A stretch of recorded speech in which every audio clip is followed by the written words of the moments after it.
Video kali ini mungkin akan sangat menyenangkan bagi kalian yang menunggu kami melakukan pengujian terhadap beberapa power supply. Ada beberapa brand yang teman-teman sudah pernah sebutkan di video-video kami berikutnya, dan kali ini kita menghadirkan video perbandingannya untuk kita semua. Ini bukan video untuk menjelekkan satu brand ataupun mau menonjolkan satu brand, tapi kita sama-sama belajar untuk melihat sebenarnya power supply dari sisi lain. Nah, kali ini kita ambil tema power supply RGB atau power supply non-RGB. Tonton video ini sampai selesai.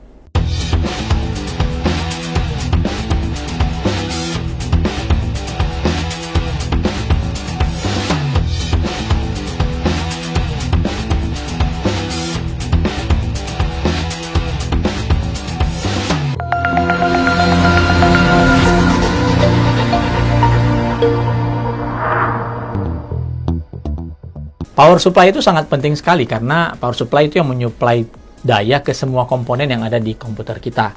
Dan satu hal yang berkembang terakhir ini adalah power supply yang RGB. Ada efek pencahayaan RGB yang ditampilkan di power supply ini. Kita hadirkan dua buah RGB power supply yang kami anggap ini cukup populer. Satu yang paling murah sekali, harganya cuma sekitar 200 ribuan. Dan satu yang cukup premium, punya brand internasional yang harganya 2 kali lipat. Harganya sekitar 500 ribuan. Dan kita akan bandingkan dengan power supply non-RGB dari Cooler Master yang baru saja hadir, yaitu Cooler Master MWE Bronze 550 watt. Oh ya, untuk tiga power supply ini semua menggunakan total kapasitas yang diklaim oleh vendor atau produsennya berkapasitas 550 watt. Jadi kita nanti akan melakukan pengujian di mesin pengujian kita dengan sesuai beban yang dituliskan oleh masing-masing vendor di badan power supply-nya. Kita mulai dari yang pertama. Ini power supply RGB yang pertama. Ini adalah yang termurah, salah satu yang termurah maksudnya. Kami tidak bisa menemukan website dari power supply ini dan cukup terbatas. Kalau kita lihat untuk kapasitas 550 watt itu hanya menyertakan beberapa kabel saja. Kita lihat saja untuk kabel moleknya itu cuma disediakan 2 dan kabel SATA juga cuma ada 2. Lalu kabel untuk VGA itu hanya tersedia 6 pin saja PCI Express. Sekali lagi hanya 6 pin, biasanya kan ada 6 plus 2 ya. Hanya 6 pin dan hanya 1. Lalu untuk kabel prosesornya, untuk CPU-nya itu cuma ada 4 pin saja. Harusnya power supply modern itu sudah membutuhkan 4 plus 4 pin. Oke, ini yang power supply pertama. Lalu power supply berikutnya ya si Cooler Master, ini nggak ada RGB-nya. Power supply ya power supply tanpa ada embel-embel RGB. Kabelnya juga sudah black ribbon cable. Lalu ya konektornya banyak ya. PCI Express-nya ada 2. 6 plus 2 ada 2 buah. Lalu ada 5 buah kabel SATA dan 4 buah kabel molek. Dan untuk CPU-nya 4 plus 4-nya disediakan ya. Oh ya, yang ini tadi, yang pertama tadi ini garansinya cuma 1 tahun. Kalau yang Cooler Master ini garansinya 5 tahun. Dan yang ketiga, power supply RGB juga. Dia dari brand internasional. Sengaja memang kita tutup brand agar video ini tidak berkesan untuk menjelekkan satu brand ya. Tapi saya yakin kalian sudah bisa menebak ini vendor dari mana. Ini cukup populer juga. Kapasitasnya sama 550 watt. Keistimewaannya dia punya RGB dan bisa di-sync dengan RGB yang ada di motherboard. Untuk kabelnya sama seperti Cooler Master, dia juga sudah black ribbon cable. Lalu ada kabel SATA-nya ada 4 dan kabel moleknya ada sebentar. Ya. Kabel molek 2, kabel SATA-nya ada 4. Kabel CPU-nya 4 plus 4 juga ada. Sayangnya untuk PCI Express untuk kartu grafis hanya disediakan 1 buah kabel 6 plus 2. Jadi untuk kalian yang ingin menggunakan kartu grafis RTX 2060 ada beberapa versi yang membutuhkan 2 buah kabel untuk PCI Express. Otomatis power supply ini tidak direkomendasikan ya. Oke, kita akan langsung lakukan pengujiannya. Kita mulai pengujiannya menggunakan power supply RGB termurah yang kami dapatkan di market. Ya, salah satu termurah sih, belum yang paling murah banget. Kita udah pasang ke mesin pengujian atau dummy loader yang biasa digunakan. Kalian bisa lihat di video-video sebelumnya, kondisinya masih off. Dan di sini saya perlu beritahukan konektor untuk PCI Express-nya itu hanya ada 6 pin, bukan 6+2. Jadi otomatis perhatikan kartu grafis kalau mau pakai power supply 550 watt RGB ini. Lalu kabelnya juga sangat limited sekali, hanya ada 2 buah kabel molek dan 2 buah kabel SATA, serta pin untuk prosesornya juga hanya 4 pin, bukan 4+4 atau 8 pin. Jadi melihat spesifikasinya sih, terus terang saja ini kurang meyakinkan dengan watt yang ditawarkan yang ada di badan power supply ini. Kita akan hidupkan. Sudah hidup dan kita bisa lihat kipasnya langsung berputar dan RGB-nya seperti ring ya, ada RGB-nya ring. Lalu kita balik, kita akan load sesuai dengan spesifikasi yang tertera di badan power supply, kita tidak lebih dan kita tidak kurangin. Oke, kita akan mulai. Tegangan 220 volt tegangan input. Lalu power faktornya hanya 0,5 ya, 0,5. Power faktornya cuma ada 0,5. Dan saat idle wattnya ini belum ada dibebani, cuma kipas berputar saja 10 watt. Kita akan load di sini. Dia terbagi menjadi 2 rail di 12 voltnya, masing-masing 14 ampere. Kita load mulai dari 10 dulu. 3,3 nya 21 dan plus 5 voltnya 20. Ini 20, kita load pelan dulu. Terus sisanya itu plus 5 VSB 2,5 ampere dan minus 12 nya 0,3 ampere. Oke, lalu kita mulai load di 12 voltnya. Sekali lagi 12 voltnya itu 14 ampere plus 14 ampere. Lalu di 5 voltnya kita naikin lagi. Harusnya ini 20. Ini 16 tambah 4 20 dan dia langsung shutdown. Artinya sebelum kita mencapai spesifikasi yang tertera di badan power supply ini, dia langsung shutdown. Ya. Dia langsung shutdown. Kita coba ulangi lagi.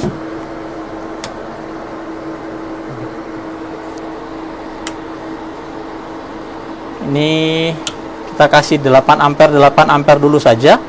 Kita bebankan 12 voltnya di ini sudah 20. Kita taruh di 22 saja. Lalu di 5 voltnya kita tambahkan jadi 16 dan dia juga langsung shutdown. Langsung shutdown, tidak ada. Jadi spesifikasi yang tertulis di badan power supply ini ya sama sekali tidak bisa dijalankan ya. Tidak heran juga kabel-kabel yang ada itu juga sangat limited, sama seperti power supply bawaan casing dengan tulisan 400 watt. Kita akan lanjutkan pengujian kita ke power supply berikutnya.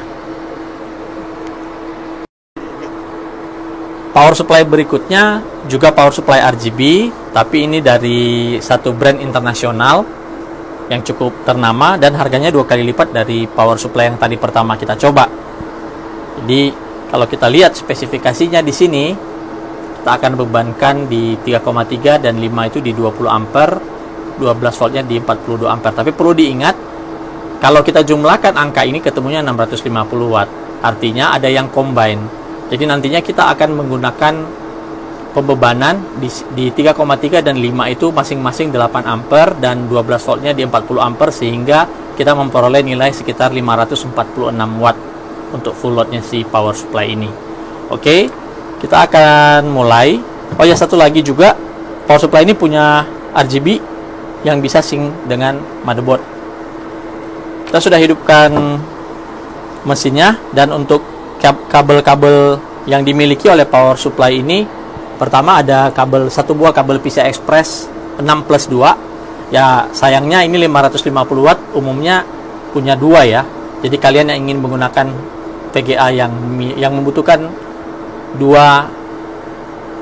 PCI Express kabel 6+2 kali 2 atau 6+8 misalnya ya, otomatis power supply ini tidak direkomendasikan. Lalu ada 2 buah kabel molek, 1 buah kabel 4+4 untuk CPU, dan ada 4 buah kabel SATA. Semuanya semuanya ini kabel black ribbon ya. Oke, kita akan coba. Ini sudah kita nyalakan tapi masih belum ada pembebanan.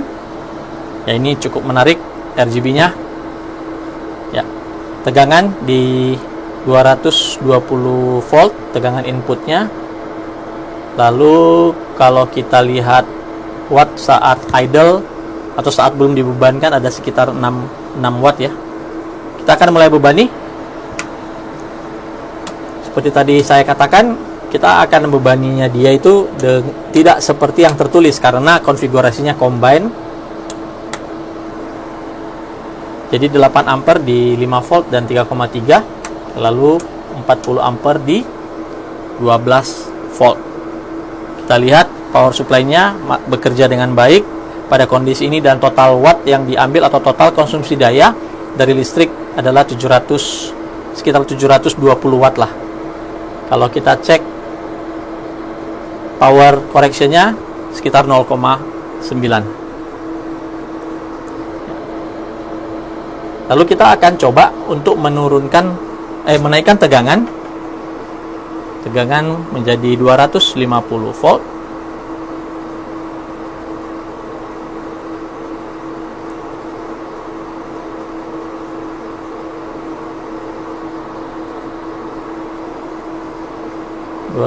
volt dan masih bisa bekerja dengan baik. Kita hanya bisa mampu push ke 250 volt karena alat voltage regulator kita juga hanya bisa mampu di 250. Lalu kita coba under voltage dengan menurunkan ke angka 160, mensimulasikan kondisi listrik di Indonesia atau di beberapa tempat di Indonesia yang memang kurang stabil dari sisi input tegangan.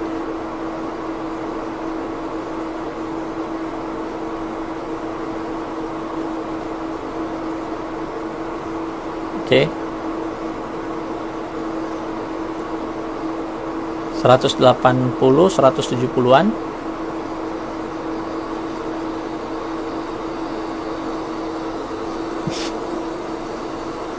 Ya, 160. Saya ketemu 160 volt dan masih bekerja dengan baik meskipun tegangan di 12-nya mulai mengalami penurunan. Oke, kita normalkan kembali di 220 volt. Selanjutnya kita akan coba ya. Tadi kan di sini udah jelas tertulis di 5 volt dan 3,3-nya itu sebenarnya 20. Kita akan coba tambahkan menjadi masing-masing 10. Dan kita lihat total watt yang dikonsumsi sekitar 770 watt. Ya. Kalau angka yang tampil masih cukup normal. Kalau kita tambahkan ini menjadi 42, maka tegangannya akan langsung turun drastis. Oke, demikian pengujian kita untuk power supply RGB yang kedua ini. Dan power supply ini sekali lagi kita ingatkan ada sertifikasi 80 plus bronze 230 VEU dan memiliki garansi 2 tahun. Power supply terakhir untuk video kali ini yang kita pakai adalah si Cooler Master MWE Bronze 550 watt. Dia sertifikasinya sama seperti power supply RGB yang kedua tadi, yaitu 80 plus bronze 230 EU. Jadi dia hanya bisa menerima input 230 volt saja, tidak universal. Nah, power supply ini baru sekali, jadi ini baru hadir di Indonesia. Kita lihat mulai dari kabelnya dulu. Kita lihat 2 buah kabel PCI Express 6+2. Jadi ini siap untuk kartu grafis RTX 2060 Super yang membutuhkan 2 kabel atau 2 colokan untuk PCI Express. Lalu ada 3 buah kabel molek, 1 buah kabel 4+4 pin untuk CPU, dan ada 5 buah kabel SATA. Kabelnya semuanya juga sudah black ribbon kabel. Garansi power supply ini adalah 5 tahun replacement. Nah, kita akan mulai boot dalam kondisi tidak dibebani, dan kipasnya langsung berputar menandakan pada kondisi tidak terbebani pun kipas itu akan tetap menyala ya. Lalu kita mulai bebankan. Di sini kalau diperhatikan 5 dan 3,3 voltnya masing-masing 17 ampere dan 12 voltnya itu di 45 ampere. Nah, kalau ini kita jumlahkan sama seperti power supply kedua tadi, ini bisa ketemunya 660 watt ya. Kalau kita jumlahkan ini, artinya mereka berbagi. Kita juga akan melakukan setting yang persis sama seperti power supply yang kedua tadi. Jadi kita mulai load 8 ampere di 5 volt dan 3,3. Lalu 40 ampere di 12 volt. Nah, sekarang sudah load, dan kita lihat total watt yang diambil 636 watt pada kondisi ini. Jadi kalau kita jumlahkan semua total yang dibebankan sekarang itu totalnya sekitar 546 watt. Lalu kita coba naikin lagi. Kita jadikan 12 volt di 3,3 dan 5 volt. Lalu kita tambahkan 4 ampere lagi di 12 volt. Total yang ditarik dari listrik adalah 731 watt. Tadi harusnya spesifikasi loadnya adalah 5 dan 3,3 itu ada di masing-masing 17 ampere. Sedangkan di 12 voltnya ada 45 ampere. Kita akan genapin jadi 45 ampere di sini. Yang ditarik dari listrik adalah 745 watt. Power faktornya juga 0,9 sekian. Ya. Kemudian kita coba tambahkan benar-benar mengikuti apa yang ada di badan power supply-nya, yaitu 17 ampere di 3,3 dan 5 volt. 17 ampere 14. Oh, cuma bisa 14. Ini 16 ampere 17. Nah, hampir 800 watt yang ditarik dari PLN. Dan kita lihat penurunan tegangannya masih kuat sekali, masih sangat baik sekali, meskipun ini sebenarnya sudah menyentuh angka 660 watt untuk sebuah power supply 550 watt. Nanti kalau mau dijumlahkan, silakan jumlahkan spesifikasinya sesuai dengan tegangan yang ada. Kemudian kita akan coba pada kondisi normal lagi, 40 ampere jadi di load sekitar 546 watt. Kita akan coba tegangannya dinaikkan 250 volt. Jadi ini sama persis dengan power supply kedua tadi ya. 250 volt.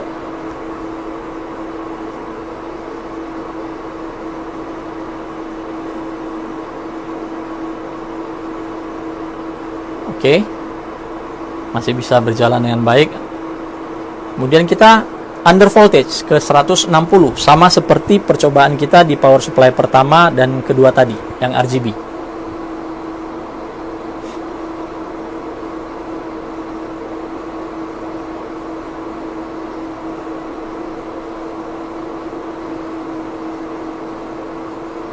Ya, 180 volt. Kita coba terus lagi ke bawah, 160 volt. Ya, kita dapatkan 160 volt dan power supply masih bisa bekerja dengan baik pada kondisi ini. Dan ini sekarang total, sekali lagi total yang sedang di output oleh power supply ini adalah sekitar 546 watt. Oke, kita normalkan kembali.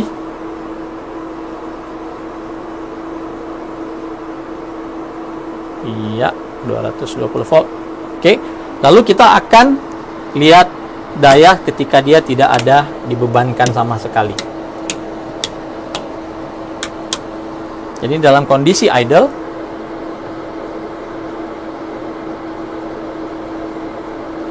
dia hanya mengkonsumsi sekitar 3,3 watt, lebih rendah dari power supply pertama dan power supply kedua.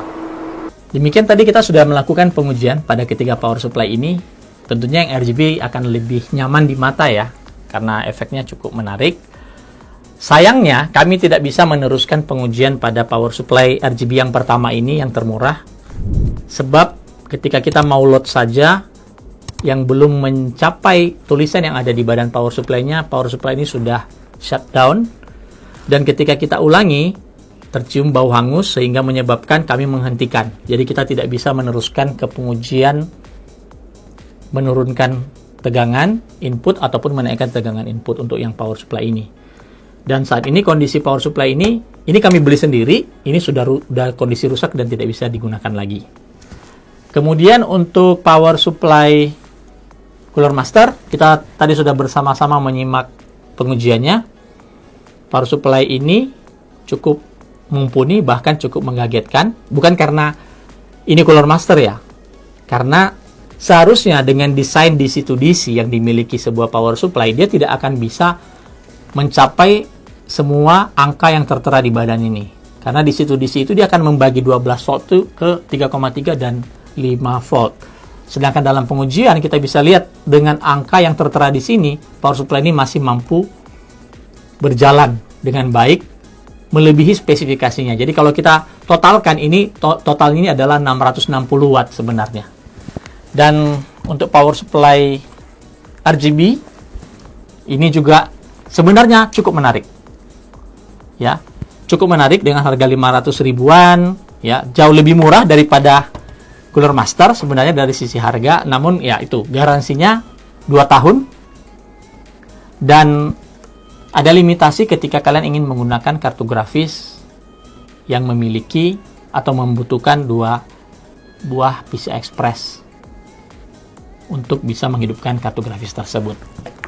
Ya, demikian yang sudah kita lakukan. Sebenarnya kembali lagi ke kalian, apakah mementingkan sebuah appearance atau sebuah hal yang cepat dilihat dengan mata melalui RGB, ataupun ingin memilih power supply yang bekerja sebagai power supply yang sesungguhnya.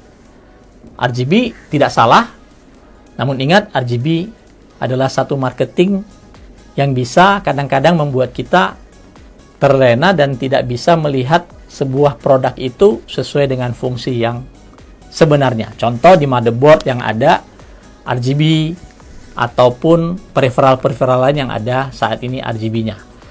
Hal lain lagi adalah ketika RGB ini mengalami masalah. Artinya misalnya satu LED-nya mati, tapi fungsi power supply-nya itu bisa berjalan. Otomatis kita bisa anggap power supply atau produk tersebut fail, sehingga kita harus RMA. So, untuk vendor-vendor yang menggunakan RGB ini cukup memiliki tantangan bagi mereka. Ketika produknya secara fungsi berjalan dengan normal, tapi secara estetik tidak bisa diterima oleh konsumen karena ada beberapa efek pencahayaan yang tidak sesuai. Jadi sekali lagi kami kembalikan ke kalian sebagai audiens memilih yang mana. Kita sudah menunjukkan kualitas masing-masing dari power supply ini tanpa berusaha mendiskreditkan satu brand. Kalian ingin tahu lebih banyak lagi? Kalian ingin melihat kami menguji lebih banyak lagi power supply? Subscribe channel ini dan kalian akan lihat beberapa power supply di minggu-minggu mendatang akan kita ulas di channel MyClub ID ini. Sampai ketemu di video berikutnya.